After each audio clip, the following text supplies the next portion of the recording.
entrevista que le hicimos a Neil Armstrong 6 meses antes de que llegara a la Luna. Vino con su esposa, vino tripulando un jet de la Fuerza Aérea o de la Marina de los Estados Unidos, un avión estuvo aquí 8 días y fue su última salida antes de ir a su viaje histórico a la Luna. La hicimos Guillermo Ochoa, que en esa época era el reportero estrella de Excelsior, antes de que ingresara a la televisión. Carlos Ortiz, que fue traductor, Carlos Ortiz, el traductor, y yo.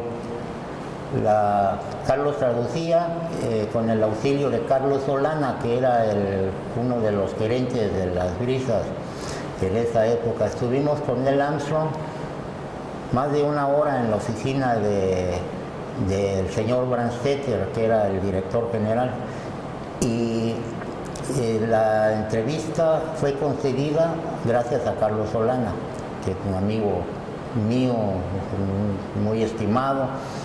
Él convenció al Brandstetter para que Brandstetter convenciera a Neil Armstrong, y le hicimos una entrevista que redactamos en la redacción de Trópico, Guillermo Ochoa y yo, y fue 8 columnas en el periódico Trópico y 8 columnas en el periódico Excelsior. No hubo fotografías en esa entrevista, no hubo fotografías porque era una de las condiciones del servicio secreto, no sé qué tipo de vigilancia mandó la NASA para que cubriera a este señor. Así que Ochoa y yo fuimos los últimos que entrevistamos a Neil Armstrong antes de su viaje a la Luna. Después fue concentrado junto con Collins y Aldrin. Y algo en la entrevista menciona sobre lo que él dijo al pisar la Luna. Es un paso pequeño de un hombre y un paso gigante para la humanidad. Un personaje para mí, que lo entrevisté y tuve la oportunidad de cenar con él, y después fuimos a una discoteca, en este caso el Armando del Club, fue el doctor Sabin. Me lo presentó el gobernador Caritino Maldonado Pérez en una cena de la familia Chirninsky, allí por La Guada. Yo fui invitado por el gobernador, y el gobernador me lo presentó y me dijo, dice, tu generación le debe mucho al doctor Sabin. Él fue el que perfeccionó la vacuna contra el polio. Era premio Nobel, fue el primer premio Nobel que yo conocí, que traté. Y un grupo de asistentes a esa cena nos fuimos al Armando del Club. Por ahí tengo unas fotos con el doctor Sabin, un hombre muy sencillo, muy abierto al diálogo con la prensa y con todo el mundo. Para nosotros era normal, los periodistas de esa época, ver a los personajes, artistas de cine, escritores. Aquí veías todo, veías a León Norris en el café del Colonial, cuando escribió Éxodo, que lo escribió en Las Brisas. El Colonial estaba a un costado del cine Hornos, perdón, el cine Rojo. Era un hotel y restaurante. Allí, por cierto, es muy famoso porque allí tomaba el café todas las tardes Betraven, cuando estaba el incógnito aquí en La Marañona, en Acapulco. Aquí escribió la parte final de su obra, la escribió aquí en Acapulco. Veíamos también expresidentes de la República en el Café Tirol. Yo me sentaba a tomar café con el licenciado Emilio Cortés Gil en los años 60, finales de los 60.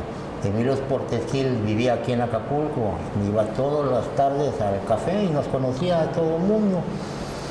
Y nos sentábamos y platicábamos con él, él nos platicaba parte de la historia de México, por la época de Calles. Y no hay que olvidar que Portes Gil fue el primer presidente de la Junta de Mejoras que hubo en Acapulco. Él introduce el agua potable en Acapulco. Después de ser presidente de la República, le pidió al presidente Cárdenas, al final el presidente Cárdenas, que lo nombrara presidente de la Junta de Acapulco. Él tenía su casa aquí y él traía el agua del chorro, que daba 400 litros por segundo, y era prácticamente un acapulqueño. Era otra época, Acapulco estaba en la cumbre. Trópico cierra porque fue un periódico hecho por acapulqueños, fundado por acapulqueños, algunos no nacieron aquí, incluso mi padre era de Tuxpan, Veracruz, pero llegó aquí muy joven, con capital acapulqueño, todos aportaban, mi padre se queda con el tiempo con el periódico, sus socios le vendieron su parte, muere mi padre y nosotros no pudimos competir contra la prensa mal llamada nacional. Por cada peso que invertíamos nosotros para mejorar nuestras instalaciones de talleres, invertían 20. Vienen los cambios técnicos, periodísticos, nuevas tecnologías, precios en dólares, y no pudimos. Entonces llegamos a la conclusión que el periódico corría el riesgo de convertirse en un periódico de una página, un periódico que despectivamente le pudieran llamar pasquín. Entonces optamos por cerrarlo, para incluso no vender la cabeza, que el Trópico permaneciera en la historia como lo que fue el primer diario de Guerrero, junto con el periódico La Verdad de Guerrero y el diario de Guerrero de Chilpancingo, pero un periódico que en su época fue considerado como uno de los mejores periódicos de la provincia mexicana.